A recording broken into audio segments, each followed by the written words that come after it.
Hello, you wonderful people, and welcome to another episode of Super-Fanta-Fi. This being a show where I talk about TV shows of the supernatural, fantasy, and or science fictional genre. For today's episode, I'm going to talk about the latest episode of Evil. A lot of really interesting things went down in this episode, so let's break it down. Well, first and foremost, this episode's about UFOs. Once again, this show gets weirder and weirder, because it's like, I would have never thought we'd get to the point, because this show went beyond just being like, oh, we're dealing with devils and stuff like that. It's like, no, we're investigating UFOs. In particular, there's a pilot named Captain Sampson who witnessed something, and she says, like, it was moving too fast to be like a normal, like, object. Like, there's nothing man-made that's like that fast, and it kind of went through her, and it kind of made her feel good.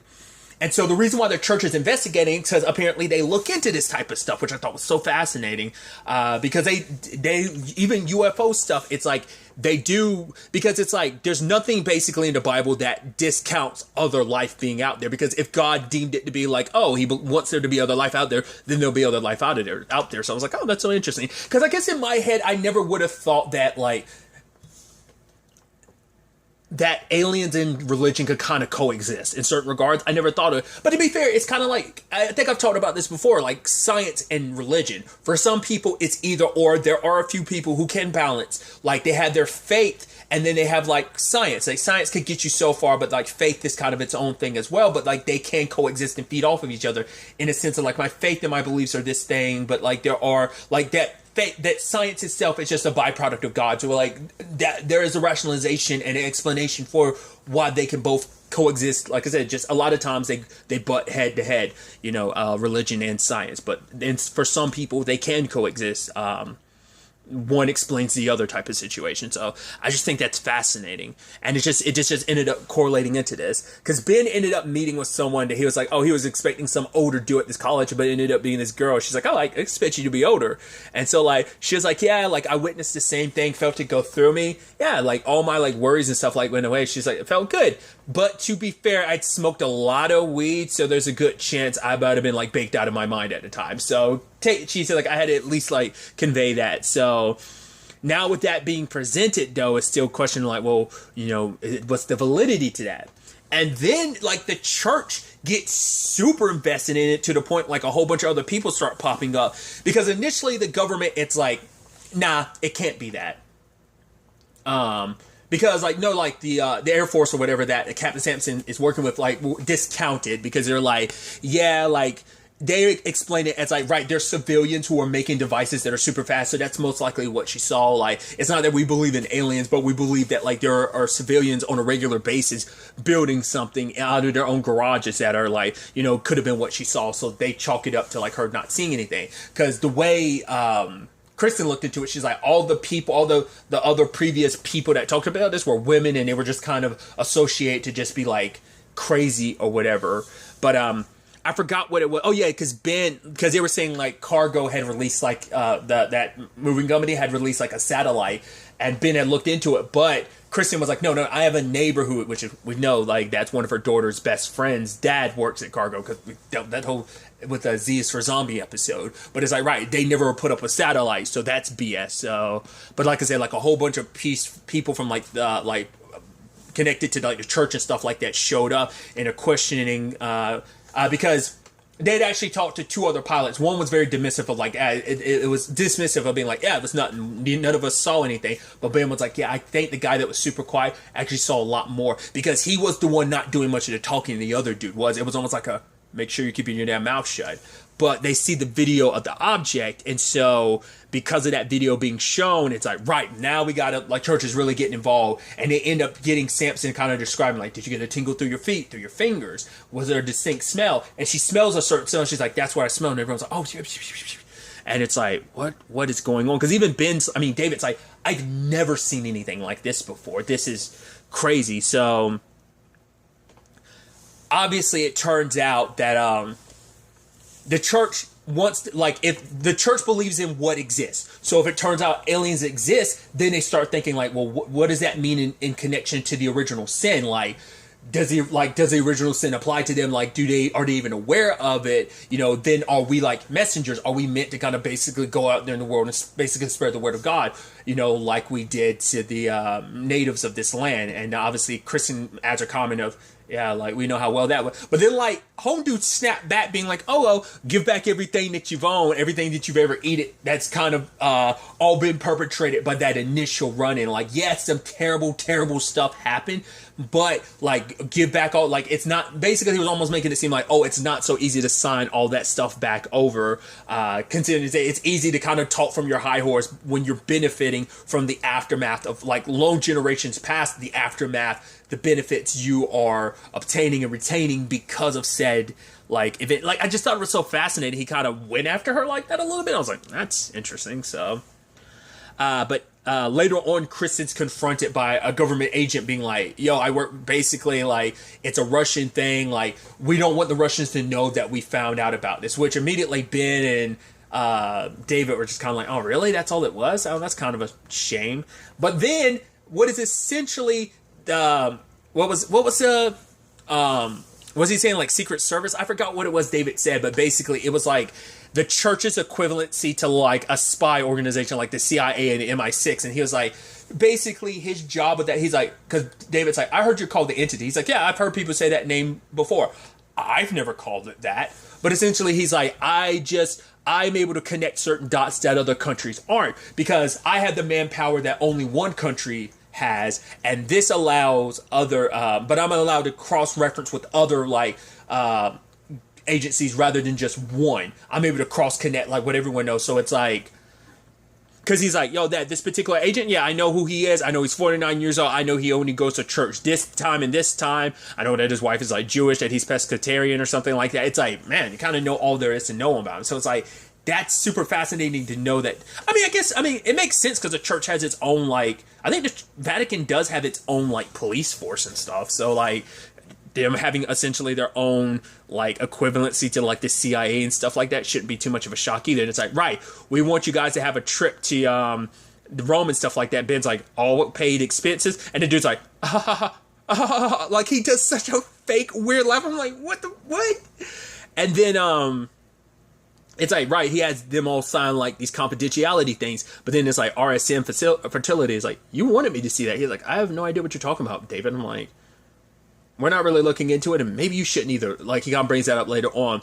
But, like, Samson and Asha changed their stories. It's like, right, we're here for their statement. So I'm like, that's what I'm trying to understand. Like, did the government get to them, or did the church make them recant their statements? Because is the church as open as they make it out to be? Is it the sense of, like, was the church the one that hushed them up? Because it's like, right, we don't, because they were like, they even made it clear, like, they didn't want, like, the public to know about this. So it's probably like, right, we're offering you something, just keep your mouth shut. We're going to take your statements and we're going to continue our investigation. But, like, that was all a pretense to get you to open up about it. But it's like, no, we never had any intention.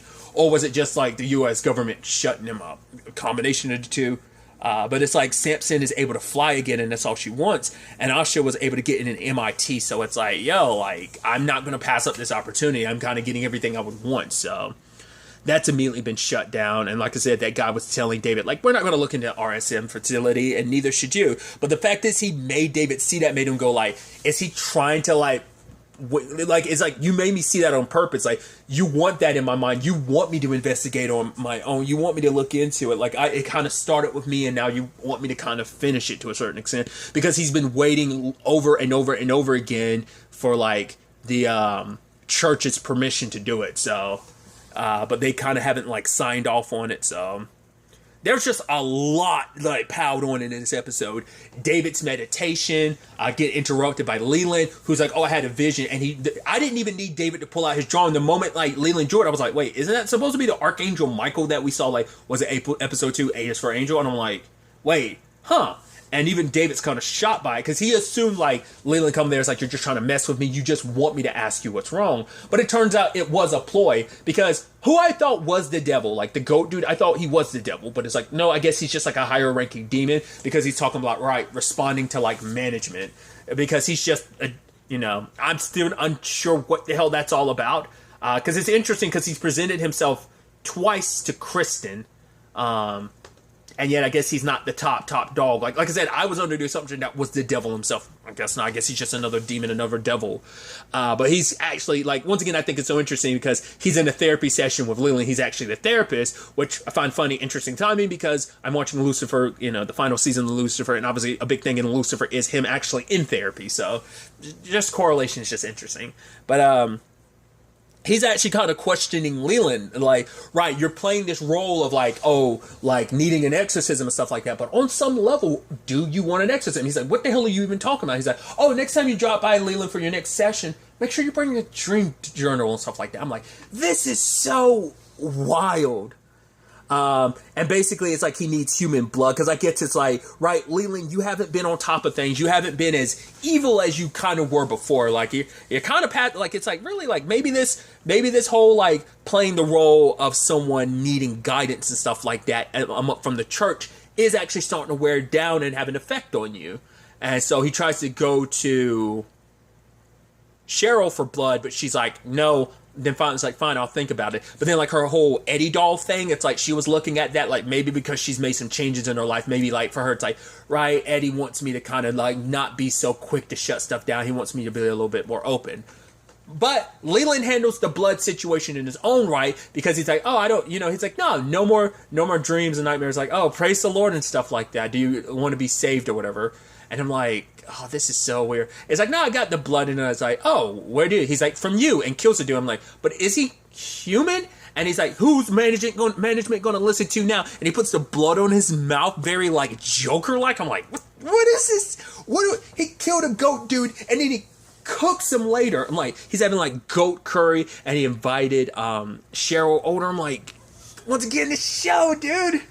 I always say that about a lot of stuff, like, because I've been watching a lot of stuff recently that's weird. This show just continues to be weird. It's like, what are we even seeing here? And he's like, ooh, he had sliced him up. We see, like, his hoof legs sticking out of the pot. I'm like, this is wild. And Cheryl's over there, and she's kind of like pulling out what I'm assuming is her knife in her bag, I guess, just trying to be ready. But he was like, oh, you're keeping a knife on you? I got a knife on my apron too. We'll keep each other's toes. But I think because of all the changes Cheryl's going through recently, he actually likes her now. I think, like, yeah, everything was a ploy before to get toward Kristen, but now he's seen her darker side. It's like, oh, there's actually a lot of interesting elements to you. I mean, that could be him further using her, but I think it's like, I think he's finally cut the chains free of like, oh, I'm not bound by anything. You think you got me figured out. It's like, no, like, I think he kind of got beat down for a little bit. I think Leland's kind of back to his normal self of like, I'm in control. But I'm like, because I was almost wondering whether or not Homestead was going to like resuscitate or something. I was curious, like, whether or not, I was like, is he actually an actual goat being, or is he just a dude? The way he was like, oh, human blood. So I was like, but he's not human. He's a goat being, isn't he? Maybe it's just one of those situations where it's like, shut up and accept it as it is, which I'm one of those people, like, I'm asking all those questions, but I'm also like, all right, fine. If you're not going to give me an answer, I'm okay with that too. It's just like, right, we're living in this weird, wacky world that is this universe, so it's like, whatever, you don't need an explanation. But I just thought that was so fascinating. So I'm curious to see where the Cheryl and Leland thing goes, whether we're going to have a history repeating itself, or will things be a little bit different this time around. So there's definitely going to be that. Speaking of David's situation, though, really quickly tied into this Leland thing, he was doing his meditating, and then he had that weird vision, which he's had visions before, but he's never had any manifest the way that did, which was interesting. Like somebody getting stabbed in the back, blood, him and Kristen, like, maybe that's like supposed to represent obviously his desires, maybe kind of hers, because they're both vibing and kind of lusting after each other, whether they'll ever admit it or not, whether anything will ever happen, I don't know. She is a married woman, so that's going to be interesting. But what I thought was fascinating is like when the meditation stopped, he kept hearing something, and Ben takes his computer apart and finds like there's a piece of a chip that has like a symbol on it, which I was like, oh, is that supposed to be like one of those like symbol of like the demons and stuff like that?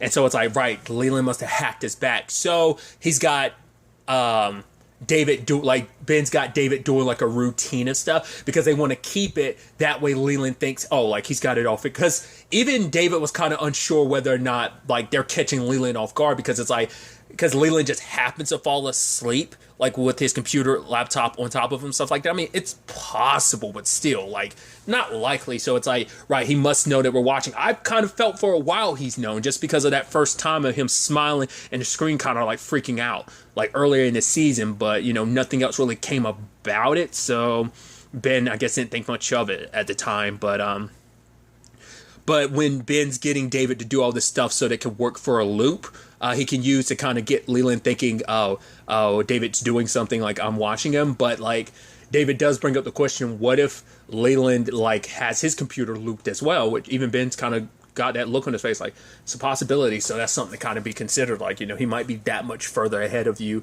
on like kind of this deception level stuff. But we'll see. But on the Kristen side of things, we have her in therapy with Andy. So it's like, all right, let's talk this out. Like, and she kind of points at Andy, and Andy's like, okay, I guess I'm the one going first. Well, the business and everything is what it is. I've been away from home, but he also talks about Kristen has changed. It's like, what happened? The self-harm. It's like, self-harm. Like, what you tell me? She's like, well, I told you the stove. It's like, we didn't really get into the specifics, but it's like, I'm curious what would have happened if Kurt found, because it's like, because a lot of the stuff Andy brought up, it's like, oh, that's interesting, because those are things you haven't bothered bringing up during our sessions, like the self-harm, because he's noticed them, because he's also noticed, I mean, it makes sense. Anytime you guys do it, he's probably noticing. She's probably making more of an attempt to cover it up, but he's probably peeking and seeing like there are fresher ones. She keeps saying like, oh, like it's just from the stove, but he's like, no, but they're like, he's kind of implying like they're newer ones, which we've now gotten the context of where that's coming from. Like, she is harming herself just to, I guess, kind of feel something. And she's like, no, it's from the stove. It's like, okay. And Kurt's like, okay, what about this anger? It's like, well, she beat up a dude. And what? It's like, yeah, he cut me in line and stuff like that. It's like, yeah, like, see, you kind of, yeah, there's even a video. It's like, where'd you see the videos? On YouTube. It's trending. Like, I'm partway through that conversation when it's like, oh, would you want your kids to see it? And she's like, and her and Andy look at each other. It's like, right, you're saying like it's very like empowering and stuff like that, but like, would you want your kids to see it? Hard cut to Grandma Cheryl showing them said video, which they're all excited about. It's like, oh, why? Cheryl being like, I think it's interesting your dad didn't do anything. And it's just, you know, one of them is like, oh, maybe he said something like afterwards. We don't, you know, the video does end there, which I'm like, once again, Cheryl using every opportunity to kind of tear Andy down a little bit. She has her own issues with Andy. Like, there's kind of been no love lost between them. They've been in a complicated situation for a while. I mean, it's understandable. It's like, Kristen's your daughter, Andy's not. He's your son-in-law, so like, there's not going to be as much love in that regard. But because the reason why Kristen's like, right, she thinks the good aspect of her job is the fact is it made her a little bit more aggressive because it gives her something like to kind of fight. And I think talking about what she talks about later on with David, it gives her an outlet for some of her anger. I think. Maybe it's a contributing factor in it, but for her, it's like, before, if a guy had cut me in line, I was like, I would have been upset. I would have just said something about it, and he called me a bitch. I would have just kind of like, would have just simmered on it back home for like 2 days, wishing I handled it differently. But she's like, no, I'm standing up for myself. That should be a good thing. I don't know why I'm being criticized for it being a bad thing. It's like, but you knocked a guy out with a bag of, what was it, bag of fries or bag of peas or something like that. It's like, so what? He fell and he hit his head. It's like, that could have been bad. If he hit his head, he could have died. So there's that. But then also, like, Andy and her go in there to talk to kids after they watch the video. She's like, no, like, they're like, Mom, it was pretty badass. It's like, you kicked some ass. They're like, watch your mouth. And she's like, but it is true, Mom. And it's kind of like, right, I'm kind of ashamed that you got to see that. So it's like, right, things are going to be a little different. In about a week, I'm going to go back for a month to Colorado for our business, and I'm going to shut it down. Why? So I can spend more time with you guys. And we're going to eat dinner together more. Also, we're going to put the oldest in charge and stuff like that from now on. But also, we're going to have dinner together. It's like, why? Are we becoming Mormons? And he's like, no, we're just going to eat dinner together more. I love that. That's immediately the reaction of like, right, we're eating dinner together. That must mean we're becoming Mormons. Because it's like, yeah, because I get it. Like, I can't tell you the last time I actually sat down and ate with my family, like growing up. It's just always been like, oh, cool, got food. Everyone goes to like sometimes my family would sit together, but it'd never be like, oh, let's sit together. It'd like it'd just be like everyone probably takes their food, goes to their separate rooms, and watch TV or do whatever the hell they're doing on the phone or whatever. It's like, we always went to our separate rooms. We never really ate together as a family, which, you know, if I ever make a family of my own someday, like or have a family of my own, I should rather say, either way, you know, I'd be curious about that. Would I be the type of person that would like make more of an effort? Like, no, I want us to eat together as a family, I guess bond as a family, you know? So I just thought that was kind of an interesting thing. But I brought it up earlier, the whole Kristen and David's talk I thought was interesting because, like, right, we haven't really talked about it. So, yeah, we've both been super busy. And she talks about something, she was really open and honest, and I thought was so interesting, where she was like, honestly, I realized I hate people. And I thought that was so interesting. I would have never expected that from Kristen, but maybe because of her natural profession as a psychologist, like, you kind of see the worst in people, and maybe that viewpoint just, you know, because for her, it's like, people annoy her. She's like, I love my daughters. I like you, David. I tolerate Ben, you know. But other than that, it's just like, you know, the whole conversation, they're like, no, people are good and stuff. Like, she's like, no, screw that. People are terrible and bad, you know?